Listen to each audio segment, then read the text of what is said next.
Kalau rumah tangga nggak ada masalah. Kalau satu rumah tangga nggak ada masalah, antum cepat telepon polisi. Mungkin sudah mati keduanya. Karena rumah itu sepi, nggak ada orang keluar apa, ada masalah jemaah. Seorang syekh di Jeddah dia cerita. Nih, ini pelajaran buat para wanita. Bagaimana dia harus kuat, tabah menghadapi permasalahan rumah tangga. Kebanyakan wanita itu dipersiapkan diri untuk menghadapi urusan dunia, tapi tidak dipersiapkan diri untuk menghadapi suaminya, menghadapi anak-anaknya. Anak-anaknya bandel sedikit sudah gak kuat. Suaminya ngomongnya kasar sedikit udah mau pergi. Seorang syekh cerita, di kota Jeddah sana ada seorang lelaki yang lagi ribut di rumah sama istrinya. Lagi ribut, panas nih, sampai si suami angkat tangan menampar istrinya. Ingat, orang yang pernah menampar wajah istrinya taubat sama Allah Subhanahu wa taala, karena haram hukumnya menampar istri. Rasul sallallahu alaihi wasallam ketika ditanya tentang hak wanita, apa kata Nabi alaihi salatu wasallam? Wala tadribil wajha wala tuqabbih.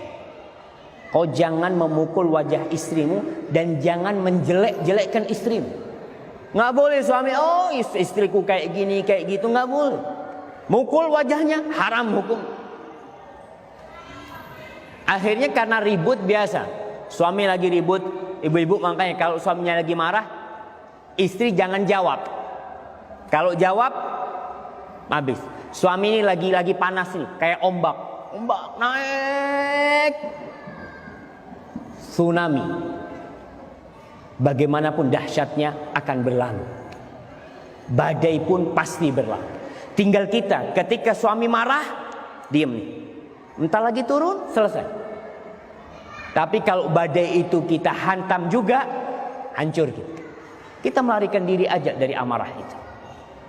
Ini karena ribut, dipukul istrinya, ditampar wajah, nangis. Karena perempuan itu diciptakan memang kekuatan paling dahsyat wanita itu apa? Air matanya. Dia ada apa-apa, dia teteskan air mata. Nangis nih perempuan. Lagi nangis, tahu-tahu ada yang gedor pintunya, ngetuk pintu rumah. Disebutkan pakai bel atau apa. Akhirnya datang suami.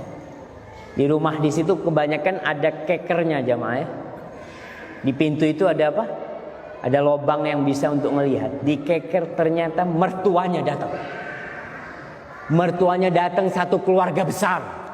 Masya Allah. Bingung nih suaminya. Habis sudah rumah tanggaku ini. Akhirnya ya sudah, istrinya masuk ke dalam. Si suami mempersilahkan mertuanya ya salaman untuk duduk ya ruang tamu. Istri masuk ke dalam membasuh wajahnya. Dengan wajah yang merah, dengan air mata yang menetes, dia jumpain ibunda dan bapak. Ketika dia salaman sama ibu sama bapaknya, bingung.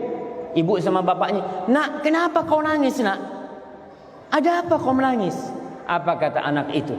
Dia mengatakan, "Ya Ummah, subhanallah, Allah tahu aku ini rindu sama kalian," katanya. Allah kirim Abah sama Ummi ke sini sama keluarga semuanya, kata dia. Masya Allah. Si suami melihat itu, alhamdulillah, selamat nih rumah tangganya. Kalau si istri ngomong, "Ini yang mukulin anak nih, Pak. Nih orangnya." Oh, habis tuh. Akhirnya si suami keluar rumah. Dia untuk beli makan malam ya. Dia keluar rumahnya.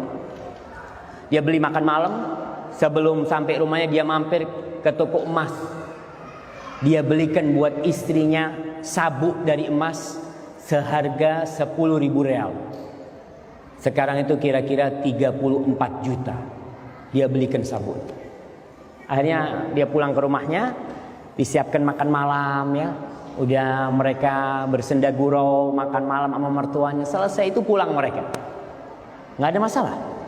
Mereka pulang. Suaminya mendatangin istrinya. Minta maaf kepada istrinya. Dia katakan, "Wahai istriku, aku minta maaf atas apa yang kulakukan kepadamu. Ini ada hadiah buat engkau," kata dia. "Nggak seberapa hadiah ini." Apa kata suaminya? Mengatakan kepada istrinya, "Anti tastahiqina ruhi." "Wahai istriku, kau berhak mendapatkan nyawaku."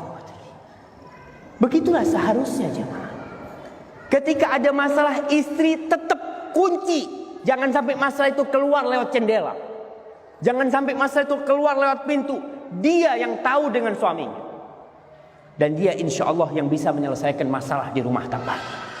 Baru kalau nanti setelah berusaha dengan sabar nggak ketemu jalan keluar, mungkin minta tolong orang. Jangan ngomong sama orang tua dulu. Orang tua biasanya kalau tahu langsung marah karena dia cinta. Dan istri yang tidak gampang-gampang memberitahukan masalahnya kepada orang tuanya adalah anak yang berbakti kepada orang tuanya. Kenapa dia tidak laporan kepada orang tuanya? Dia mengatakan cukup bapak ibu anak membesarkan anak.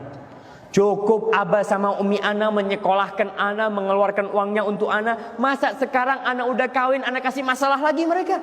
Cukup mereka. Dan kita pun tahu di rumah tangga orang tua kita ada masalah. Dan itu wajar. Maka para mertua jangan gampang-gampang ikut campur. Dan para anak putri juga jangan gampang-gampang laporan.